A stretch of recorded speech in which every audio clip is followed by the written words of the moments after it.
क्यों कर मैं अपने कर्ब की शिद्दत बयां करूं, आंसू मेरे नमूना दर्द जिगर तो हैं, सोचा है अपने आतिश गम में जला करूं, कुछ और मेरे बस में नहीं यही हुनर तो है। अस्सलाम वालेकुम नाज़रीन, आपका अपना होस्ट ज़फ़र खान आपके अपने प्रोग्राम अनवीलिंग स्टार में हाजिर है। जैसा कि हमेशा हमारी कोशिश होती है एक ऐसे स्टार को इंट्रोड्यूस कराया जाए, ऐसे स्टार को यहाँ पर इनवाइट किया जाए, लेकिन आज की जो सेलिब्रिटी हमारी गेस्ट हैं वो अदब से वाबस्ता और उनकी लाइफ की स्ट्रगलिंग और जिस तरह से वो माशाल्लाह अपने आप को लेके चली हैं, वो हमारे लिए एक आइडियल वो स्टार हैं, अपने बच्चों के लिए भी, अपने घर के लिए भी, अपने पेरेंट्स के लिए भी। और वही स्टार आज हम लेके आए हैं उनको और मदऊ किया है बड़े शॉर्ट नोटिस के ऊपर, क्योंकि उनका इसरार था कि हमें कुछ टाइम दिया जाए कुछ तैयारी के लिए, कुछ क्वेश्चन आंसर। हमने कहा नहीं, किसी चीज़ की ज़रूरत नहीं है, आप आ जाएं, हमारे लिए यही काफ़ी है। आपको लेके चलते हैं आज की हमारी सेलिब्रिटी गेस्ट हुमैरा शाऊर के पास।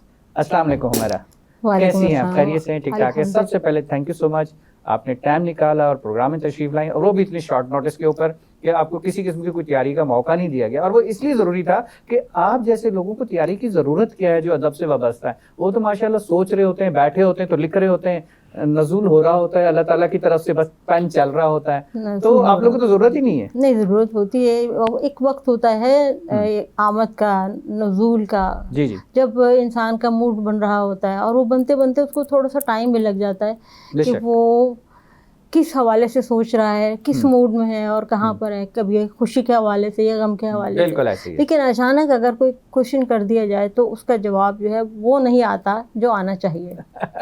लेकिन माशाल्लाह जिस तरह से आपका एक्सपीरियंस है, आई एम श्योर दैट कि मैं यहाँ पर व्यूअर्स को बताना चाहूँगा कि 1993 में हमारी पहली मुलाकात हुई थी। अब सामीन सोच में पड़ जाएंगे कि दोनों इतने बुढ़ा बुढ़ी हैं, नहीं ऐसा नहीं है, हम दोनों ही यंग हैं। लेकिन 93 में हमारी पहली मुलाकात हुई थी एक प्रैक्टिकल फील्ड के अंदर, जहाँ पर एक ऑफिस के अंदर ये अपने ऑफिस को रिप्रेजेंट कर रही थी, मैं अपने ऑफिस को रिप्रेजेंट कर रहा था।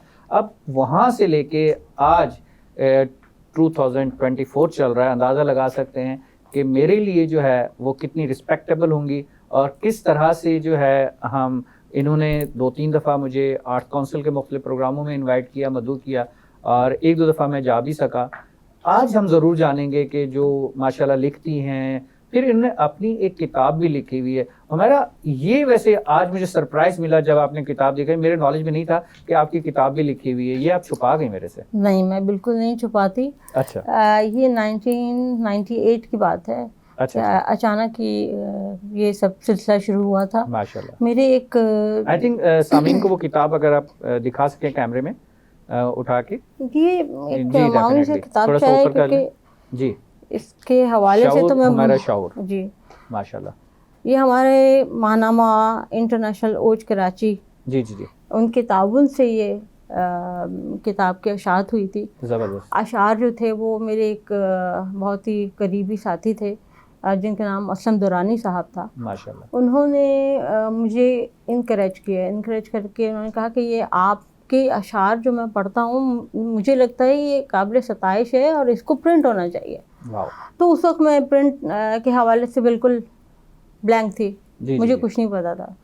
अब असलम साहब ने ही थोड़ा सा मुझे आगे बढ़ाया और एक ये माहनामा ओज के तवस्सुत से उन्होंने ये एक छोटी सी किताब की सूरत में उसको लेकर आए। या मैं व्यूअर्स को ये भी बताना चाहूँगा कि जो प्रोग्राम का स्टार्ट मैंने जिन अशार से किया है वो अशार भी हुमैरा शाऊर के हैं। तो अशार जो है शायरी के हवाले से मैं बात करना चाहूँगी कि शायरी जो है वो कभी भी सीखी नहीं जा सकती। इसको अगर हम चाहें कि आप मुझसे कहें या कोई मेरा साथी कहे, कोई मैथ थोड़ी है, मैथ ना मैथ फिजिक्स ना नहीं केमिस्ट्री है कि आप मुझे सिखा दें कि शायरी कैसे होती है। जब मैंने पहला शेर कहा तो उस वक्त मैं जानती भी नहीं थी कि शायरी मुझे इंटरेस्टेड नहीं था जी। लेकिन ये जब कोई चोट पहुंचती है या बहुत ज़्यादा खुशी होती है, दर्द कर्ब और या बहुत ज़्यादा उसका नाम है शायरी, उसके इजहार का नाम है शायरी। बिल्कुल ऐसे। उसका इजहार अगर हमें कोई दुख मिला है बहुत अचानक सा, तो मेरे जो सबसे छोटे भाई जी अचानक उनकी डेथ हो गई एक्सीडेंट में जी। तो वो सब एक जगह सैड ना लम्हा था पूरा, बहुत ज़्यादा बहुत दुख वाला वो सिलसिला, वो दौर था।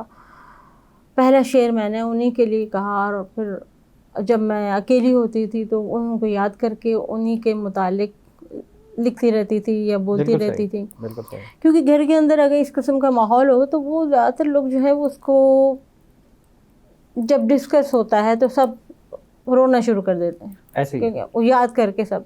तो मैं बिल्कुल नहीं ऐसे ही। चाहती थी कि माहौल को मैं मजीद अच्छा खासा इस मजीद तरह से वो कर। उस माहौल में ले जाऊं कि जिसमें कर्ब का लम्हा जो फिर है वो बढ़ जाए। जी बिल्कुल। अब जब ये सिलसिला शुरू हुआ शायरी का, तो ज़रूरी नहीं है कि, अब होता ये था कि कभी मौसम अच्छा है, वो मैं वॉक कर रही हूँ और कुछ मुझे अच्छी चीज़ नज़र आ गई तो उसके मुतालिक कुछ कह दिया।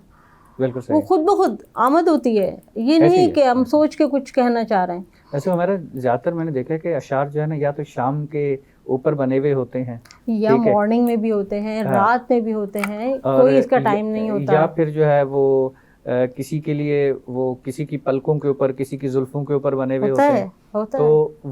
वो एक्चुअली ऐसा होता नहीं है, जबकि मेरा बहुत ज़्यादा मिलना जुलना है बहुत सारे ऐसे अदब से जो वाबस्ता लोग हैं उनसे, और ये मेरे लिए बड़ी खुशकिस्मती की बात है। लेकिन मैं यहाँ पर ये ऐड ऑन करना चाहूँगा कि अक्सर जो सुनने वाले होते हैं वो ये समझते हैं कि शायद जो शायर है उसको खुद को कहीं चोट लगी हुई है, और वो खुद जो है इसलिए वो उसके इश्क में गिरफ्तार होके किसी के, इसलिए वो शायरी कर रहे हैं, लेकिन ऐसा है नहीं। सिर्फ इश्क नहीं है, इश्क ही था ना फिर ये। अगर आप सोचें, इस हवाले से सोच जी रहे हैं, तो ये मेरे भाई की मोहब्बत थी जी, जिसमें मैंने पहला शेर कहा। बेशक ऐसी है। उसके दर्द में, उसके दुख में, उसको इजहार करने के लिए मैं उसको पेपर पे लाना मैंने शुरू कर दिया।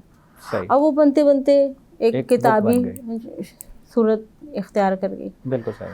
फिर ये हुआ कि आहिस्ता आहिस्ता वक्त ने हालात को थोड़ा स्टेबल किया, और ज़ाहिर है कि अल्लाह ताला जो है वो मुस्तकिल नहीं रखता, वही बेशक, बेशक, वही बेशक, सब्र बेशक। देता है। फिर वो चेंज हुआ, और ये सिलसिला फिर मैंने कॉक्सिंग किंग्स ट्रैवल एजेंसी से अपने कैरियर का स्टार्ट लिया था। लेकिन मुझे याद है अच्छे तरीके से कि वो जो एक एज थी, हम्म। उस एज को अगर देखा जाए तो वो एज हमारी प्रैक्टिकल फील्ड में आने के लिए नहीं थी। चाहे वो मैं अगर वर्किंग कर रहा था तो अपने घर के हालात की वजह से, या आप वर्किंग वोमेन थी या 22 वर्किंग गर्ल थी तो 23 अपने ईयर वक्त और ओल्ड हालात की वजह से। उस वक्त हम आए थे, जब मैं आई थी तो जी जी, वो इंटर एफएससी करने के बाद आई बिल्कुल थी। ऐसी है, बिल्कुल एफएससी ऐसी है। करने के बाद जी आई जी, थी मैंने वहाँ। उसके बाद जो पढ़ाई का सिलसिला था वो मैंने वहाँ रहते हुए किया, कंटिन्यू किया। कंटिन्यू किया। तो ये लेकिन आजकल की जो जनरेशन है उसके लिए भी तो एक मशले राह है, और प्लस उनके लिए भी तो यही है कि एक आइडियल है कि जी देखें, आप अपनी पढ़ाई को कंटिन्यू रख सकते हैं बिल्कुल। और साथ साथ आप कोई पार्ट टाइम जॉब, कोई फुल टाइम जॉब वो भी साथ साथ चला सकते हैं, और उसकी अर्निंग से आपकी फीसेस भी पे हो रही हैं, आपके एक्सपेंस भी, ओवरहेड्स भी कवर हो रहे हैं, कुछ ना कुछ आप हेल्प अपने घर को भी कर रहे हैं। वही चीज़ जो है वो मेरे औलाद में भी आई, माशाल्लाह, माशाल्लाह, स्ट्रगल करने की। बहुत ज़बरदस्त। और उन्होंने आगे जो है वो खुद ही अपने सारे एक्सपेंस वो अफोर्ड कर रहे हैं। बहुत ज़बरदस्त, कभी बहुत ज़बरदस्त। उन्होंने तो माँ बाप आइडियल ही होते हैं बच्चों के लिए। बिल्कुल। बच्चे जो है वो देख रहे होते हैं माँ बाप को कि हमारे पेरेंट्स कैसे हैं, हमारे पेरेंट्स क्या करते हैं, उसी को कॉपी कर रहे होते हैं। वो डेफिनेटली उनके लिए आइडियल कोई और नहीं होता, माँ बाप सबसे पहला आइडियल होते हैं।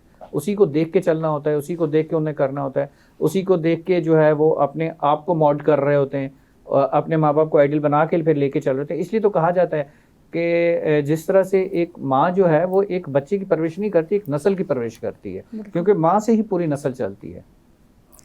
तो हमें बस मैं अपने बारे में जो बता रही थी, आर्ट्स पहला जो मेरा जी, इब्तिदाइया दौर था वो तो जॉब का था। बिल्कुल ऐसे। 7 इयर्स वहाँ पर गुजारने के बाद वो 98 में, 97 में तो ये भाई की डेथ हो गई जी थी। बिल्कुल, बिल्कुल। तो बहुत तकलीफ दे दौर गुजरा था 1 साल का। तो 98 में वो जब मैं लिखती रही, और ये किताबी सूरत में जब आया, तो वो आर्ट्स काउंसिल ऑफ पाकिस्तान में मैं इसकी तकरीबी नुमाई हुई जी। माशाल्लाह।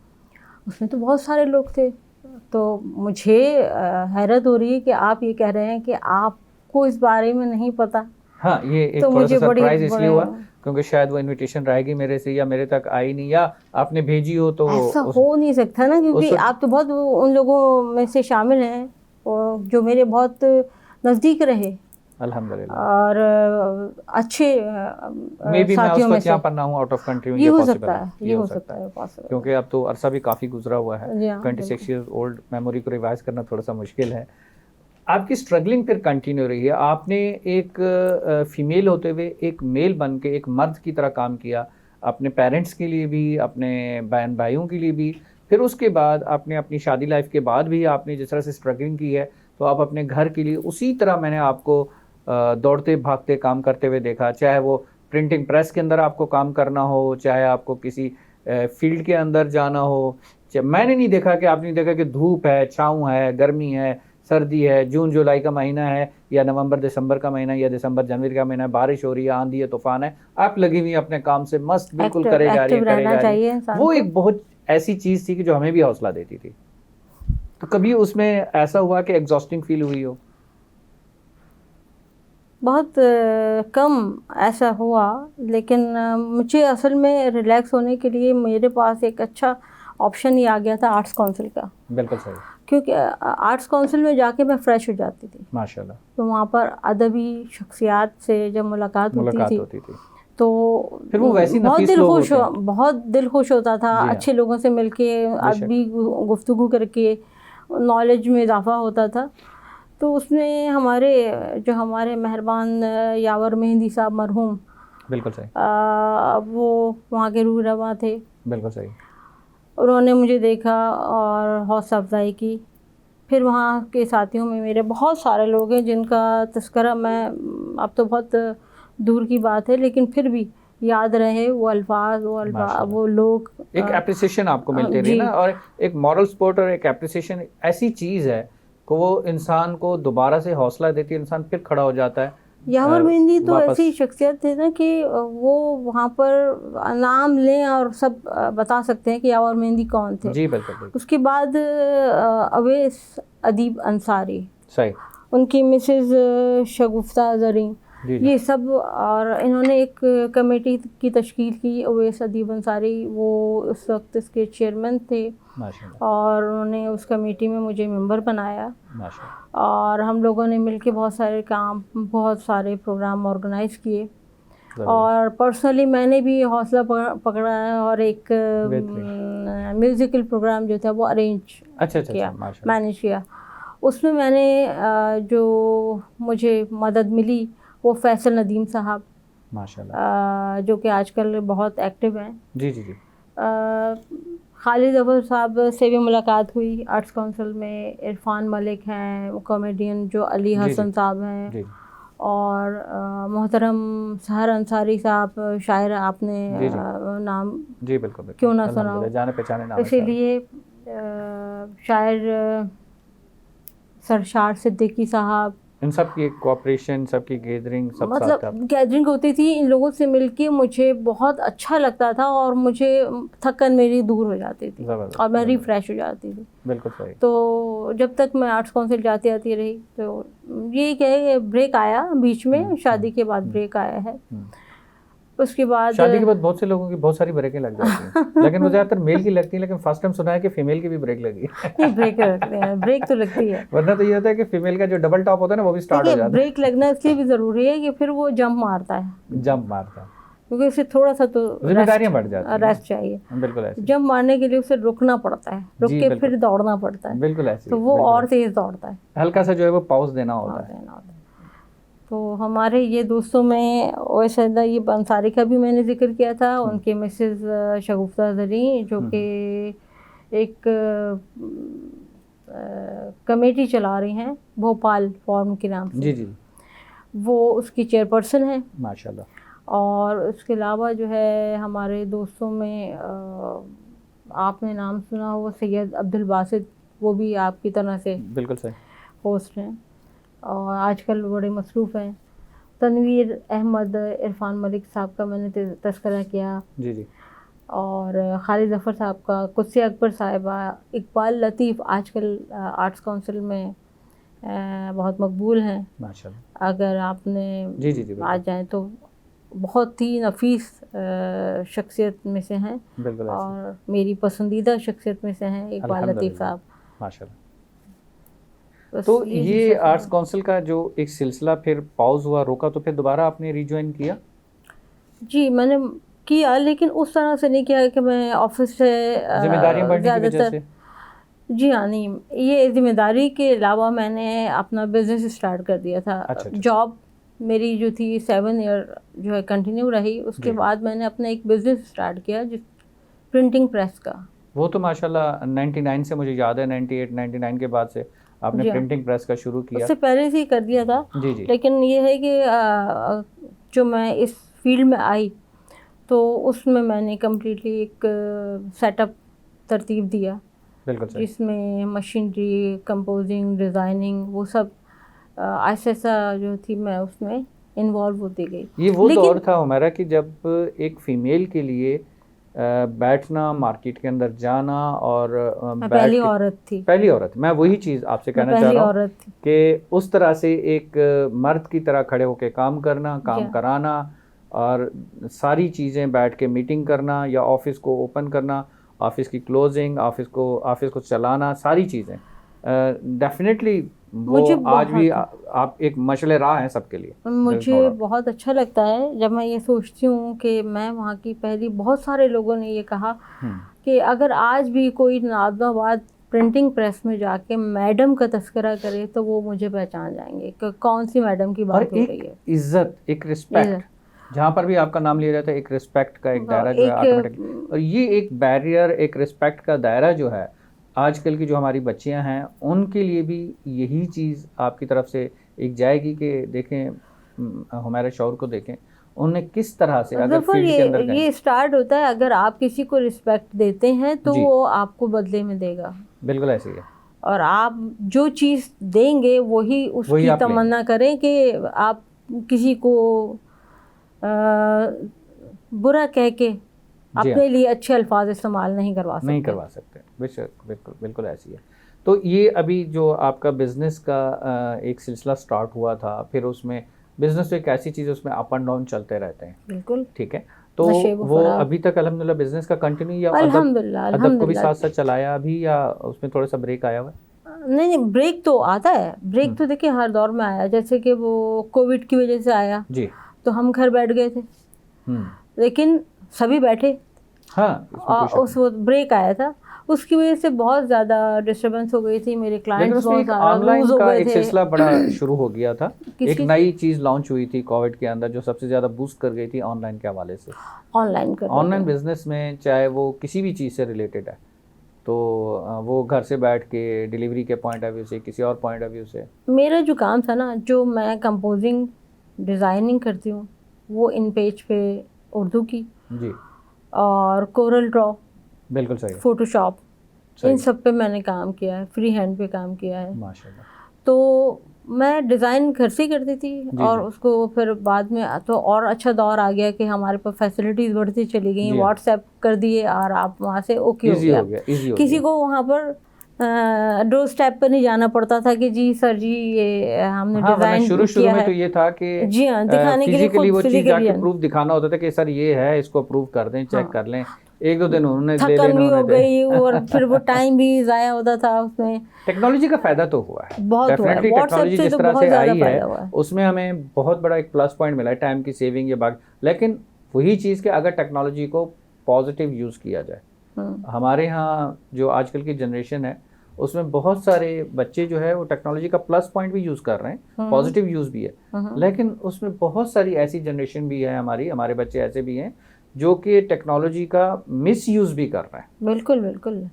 लेकिन इसमें कमाल उन बच्चों का भी होता है कि उनकी थिंकिंग क्या है, कि वो किस तरह, उनका बैकग्राउंड क्या है, उनको नज़र क्या आ रहा है, उनके सामने जो रोल मॉडल हैं वो क्या कर रहे हैं, रोल मॉडल क्या है, उनको उनकी तरबियत क्या कैसे कर रहे की हैं। जा रही। जी मेरा यहाँ पर जो है ना मुझे आपसे थोड़ा सा डिटेल में जानना है, और डिटेल में जानना है as a mother, as a teacher, as a colleague और एज ए सीनियर सिस्टर या किसी भी हवाले से, किसी भी एंगल पे। लेकिन एक छोटे से ब्रेक के बाद सामीन, जैसा कि प्रोग्राम हमारा अब जो है थोड़ा सा यंग जनरेशन पे आ गया है, आजकल की जनरेशन पे आ गया है, आई एम श्योर दैट कि आप लोग बस ये वक्फे का थोड़ा सा इंतज़ार कर लेंगे, उसके बाद वापस हमने यहीं से कंटिन्यू करना है। तो इंशाल्लाह see you after the break.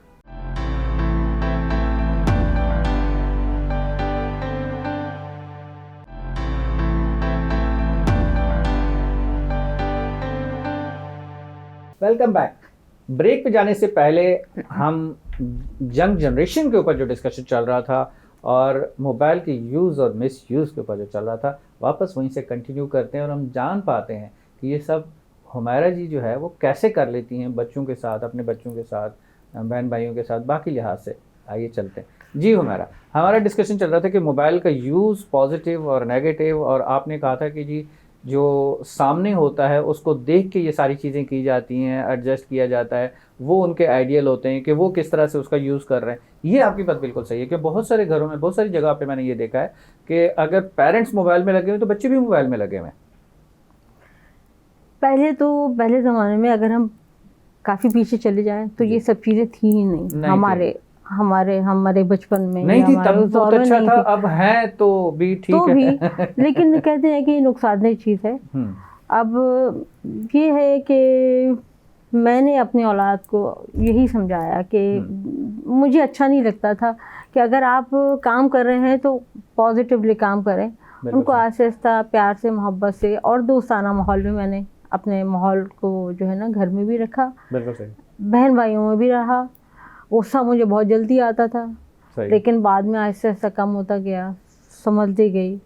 अभी भी आता है, लेकिन ये कि कंट्रोल करना चाहिए, इंसान की फितरत है। हाँ। इंसान की फितरत है। तो बच्चों में ये बात बतानी चाहिए कि क्या उनके लिए बेहतर है और क्या उनके लिए गलत है, कि उनकी खैर वो खुद भी इस काबिल होते हैं बच्चे के, समझते हैं जी। उनकी पर्सनल जो शख्सियत होती है ना, वो खुद भी इस चीज़ के मायने रखती है कि वो कहाँ जा रहे हैं, वो खुद ब खुद समझते जाते हैं।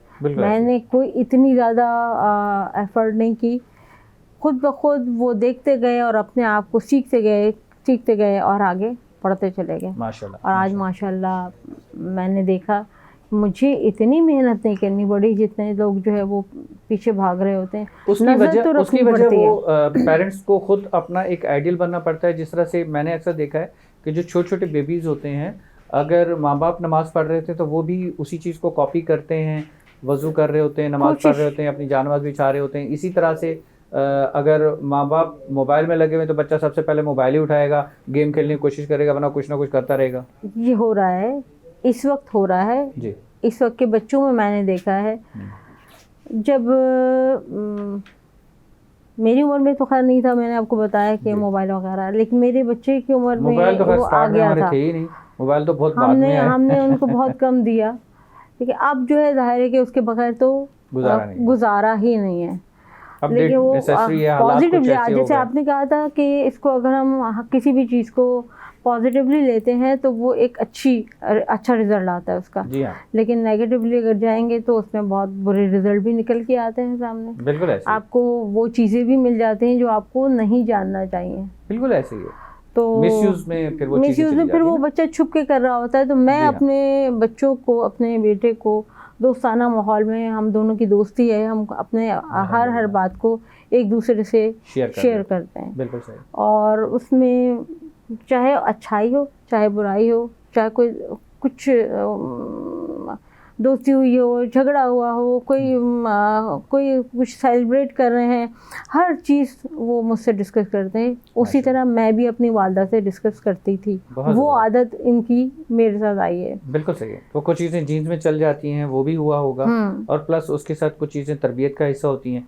कुछ चीज़ें जब वो एज ए आइडियल देख रहे होते हैं अपने माँ बाप को, उस चीज़ को कॉपी कर रहे होते हैं, ये भी है। जहाँ तक तरबियत की बात है ना, तो शायद मैं वो वक्त नहीं दे सकी जो मुझे उसे देना चाहिए था, due to the practical field. इसलिए देखिए मैं जॉब भी कर रही थी, आर्ट्स काउंसिल में जा रही थी, फिर वो बच्चे को जो टाइम मिल रहा था वो बहुत थोड़ा मिल रहा था। जी हाँ। बेसिकली जो उनकी ग्रोथ स्टार्टिंग हुई है वो उनकी, यानी मेरी वालदा, उनकी नानी, खाला और उन सब से दादी बिल्कुल सही, वगैरह से, बिल्कुल सही। घर के माहौल से चली। अच्छा रहा। उसके बाद जो कुछ भी है वो आपके सामने है, प्रैक्टिकल आपने फील्ड देखा। में जिस तरह से आप बिजनेस के अंदर और बाकी काम वगैरह करने के लिहाज से क्या आपके हस्बैंड निज़ाम भाई की तरफ से कभी कोई रेजिस्टेंस क्रिएट हुई? नहीं नहीं, बहुत केयर करने वाले हैं। कभी भी अल्हम्दुलिल्लाह, उन्होंने किसी भी मौके पे उन्होंने मुझे रोकने की कोशिश नहीं की, बहुत ज़बरदस्त। बल्कि साथ ही दिया। अप्रिशिएट और सपोर्ट किया है। हाँ जी हाँ, बिल्कुल, हमेशा गुड दैट।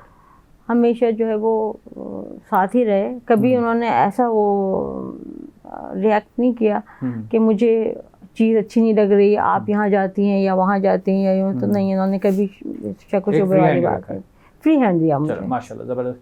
अभी जो है थोड़ा सा जो हमारी यंग बच्चे और बच्चियां हैं उनके ज़हनों में ज़रूर ये सवाल आ रहा होगा, आई थिंक सो, और उन्हीं की इजाज़त लेके मैं आपसे पूछना चाहूँगा कि क्या? ये बताएं कि शादी से पहले वाली लाइफ और शादी के बाद वाली लाइफ, इसमें क्या डिफरेंस मिला आपको?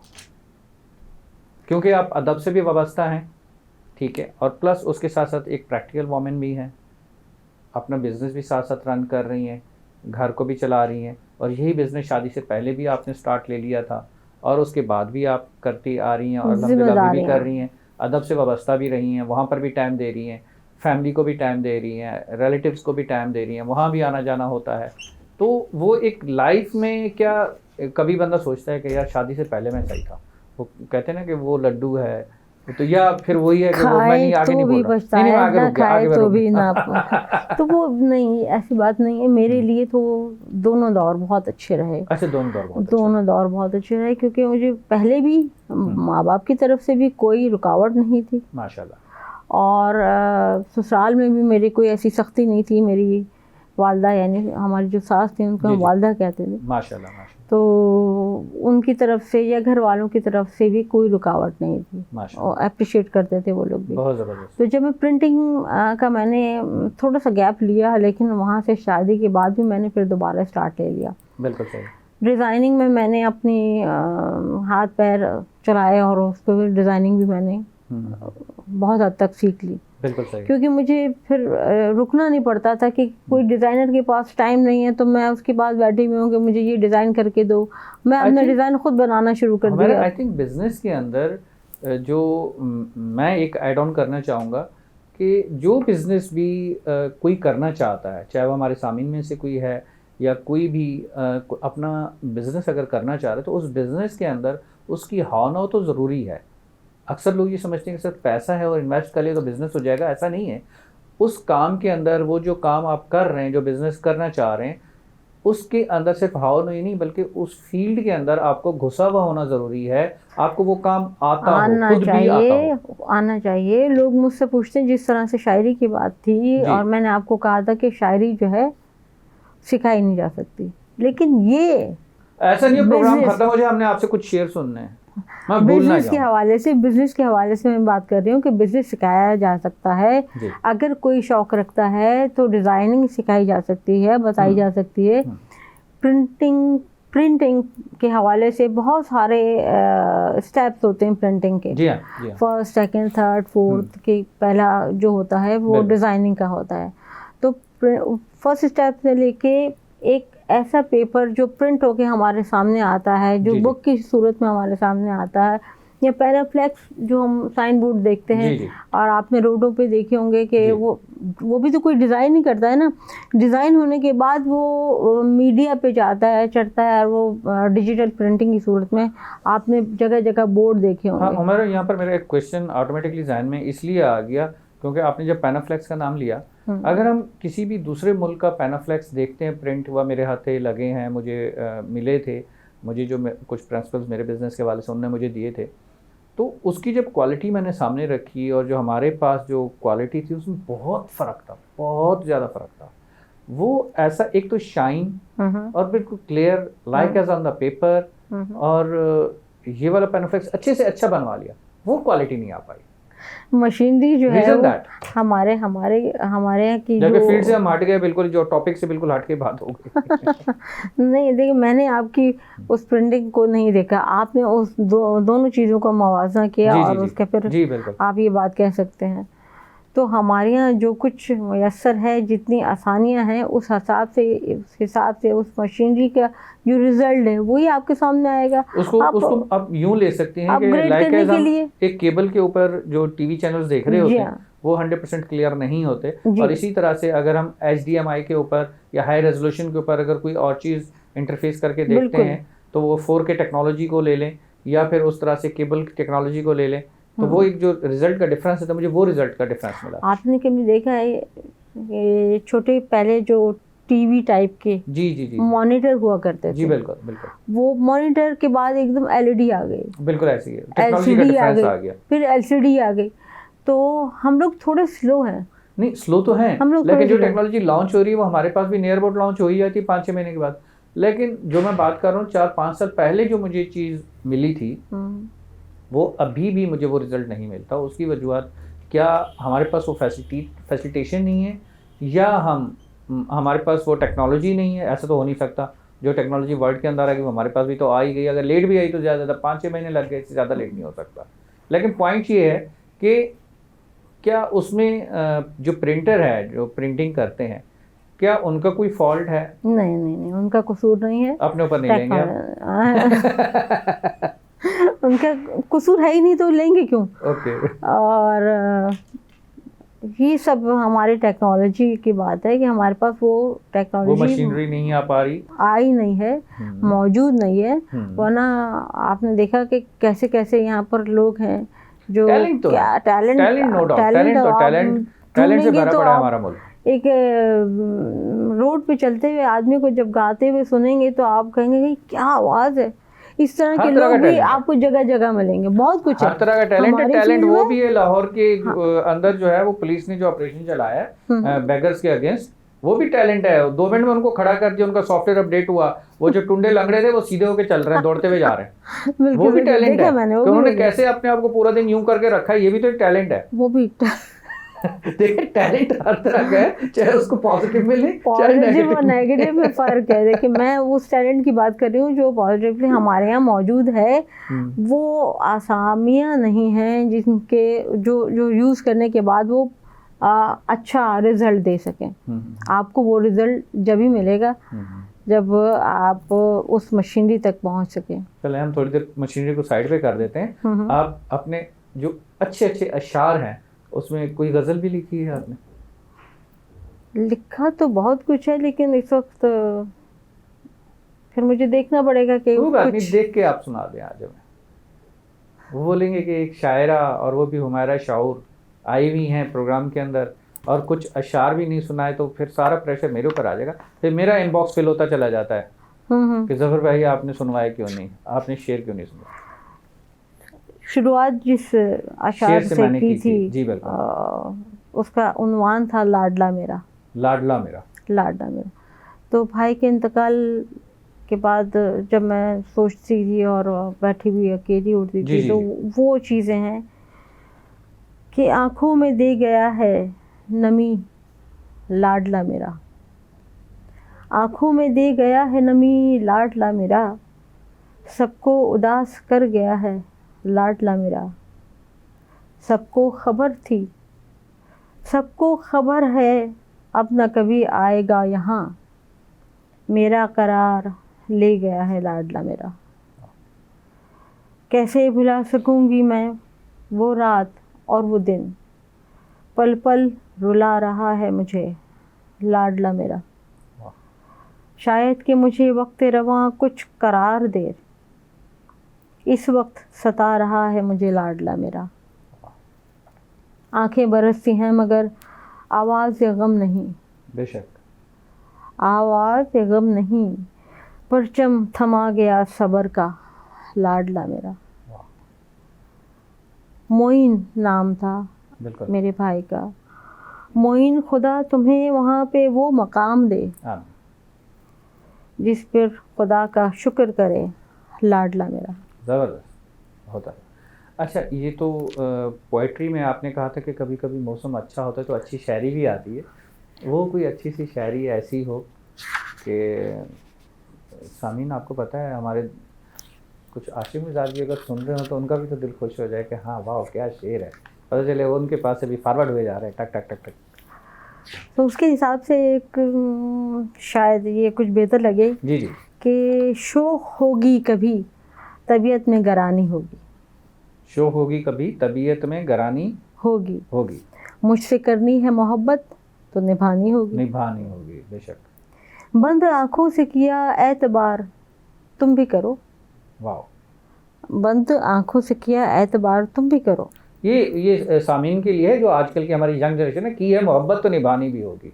हाँ, और सिर्फ वन साइड नहीं ये चलता। नहीं, ये नहीं कि हाँ। स्टॉप कर दिया बीच में, की है मोहब्बत तो निभानी भी होगी। बंद आंखों से किया एतबार तुम भी करो, जी हाँ, कोई लफ्जिश ना कोई शक की कहानी होगी, बेशक, बिल्कुल ज़बरदस्त। डूब जाए या संभलते हुए साहिल जा लगे, वाह, मेरी कश्ती के महाफिज को चलानी होगी, बहुत ज़बरदस्त। मेरा गुस्ताख रवैया जो कभी हो जाए, हो जाता है कभी कभी, बेशक, गुस्सा भी आ बिल्कुल जाता हो है, जाता है, नेचुरल है। मेरा गुस्ताख रवैया जो कभी हो जाए, अपने किरदार की ऊंचाई दिखानी होगी। वाह वाह वाह, सबर का पैमाना उधर भी चाहिए फिर। बिल्कुल। अब करके इकरार मोहब्बत, करके इकरार मोहब्बत में गिरफ्तार हुए हम्म, हूँ सजावार, सजा जल्द सुनानी होगी, वाह, मुझसे करनी है मोहब्बत तो निभानी तो होगी, निभानी तो होगी। निभानी होगी, बहुत ज़बरदस्त। हमारे ये बताइए कि ज़िंदगी का आपका कोई ऐसा खुशगवार वाक़या, ठीक है, जो आपको सोच के उस वाक़या को, उस लम्हा को फिर भी इंसान दोबारा से वो मोटिवेशन मिलती है और अच्छा लगता है और खुश हो जाता है।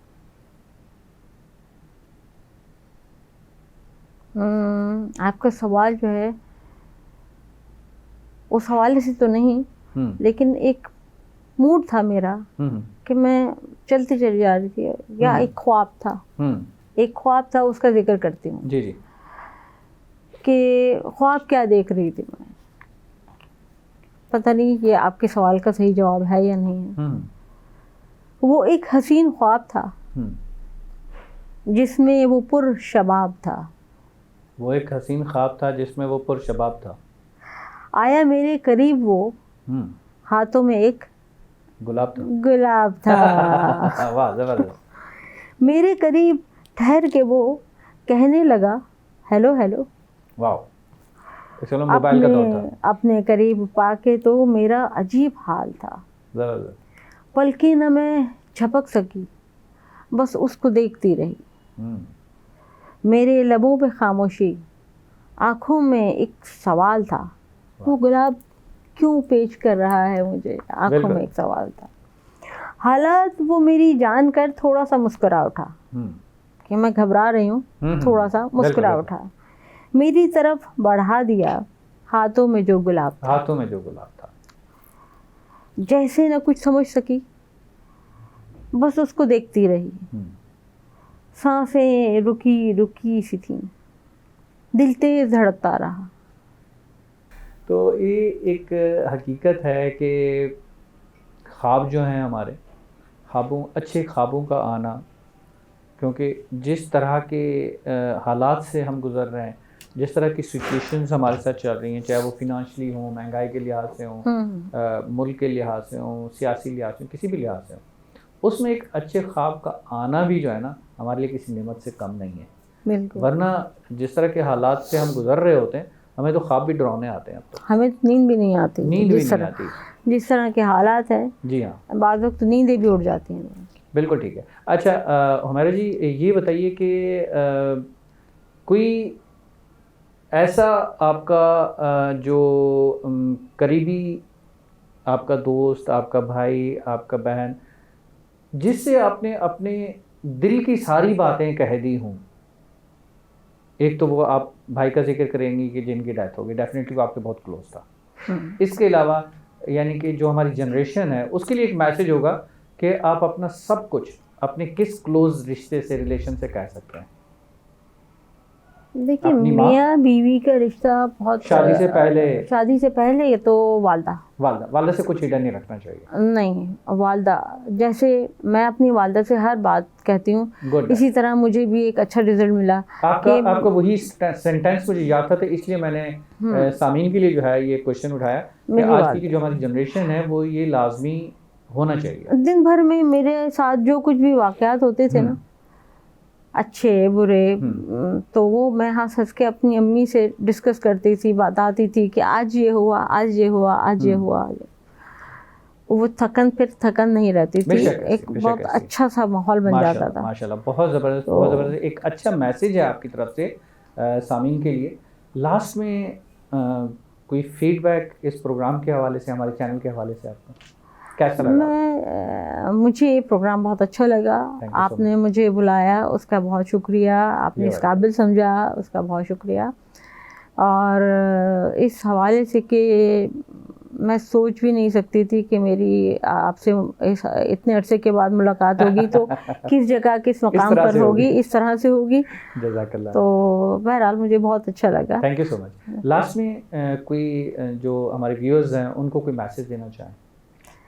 बच्चों के हवाले से देना चाहूँगा। बच्चों के हवाले से देना चाहूँगा कि अपने बच्चों पे ठीक है तनकीद करें, तनकीद अगर करते हैं किसी वजह से तो उसको इस अंदाज में करें कि उसे बुरा ना लगे।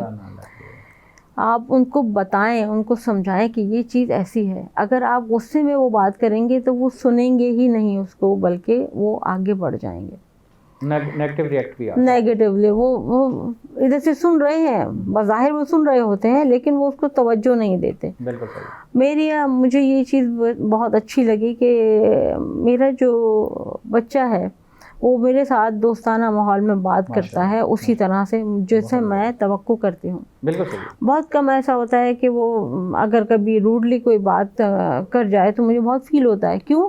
उसकी वजह ये है कि मेरा माहौल उसके साथ बहुत अच्छा रहा, बिल्कुल सही बात है, दोस्ताना रहा और अभी तक है। अल्लाह का शुक्र है, वही वालिद के साथ है, वही माशाल्लाह। अल्लाह पाक हमेशा आपको सलामत रखे, इसी तरह से ज़िंदगी भर हमेशा आपको खुशियाँ अता करे।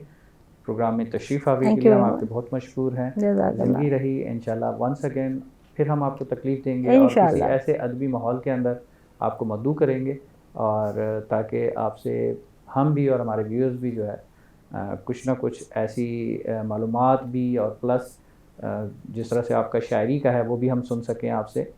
तो thank you so much once again, see you. Thank you. नाज़रीन, आज का हमारा प्रोग्राम मेरे ख्याल में तो अदब से रिलेटेड और शायरी से related, that was the one episode in our series, जैसा कि आपने देखा है। ज़रूर चले हैं, लेकिन इस तरह का डेफिनेट थोड़ा सा मुनफरिद था। इजाज़त चाहेंगे। See you till in the next episode. अस्सलाम वालेकुम, अल्लाह हाफ़िज़।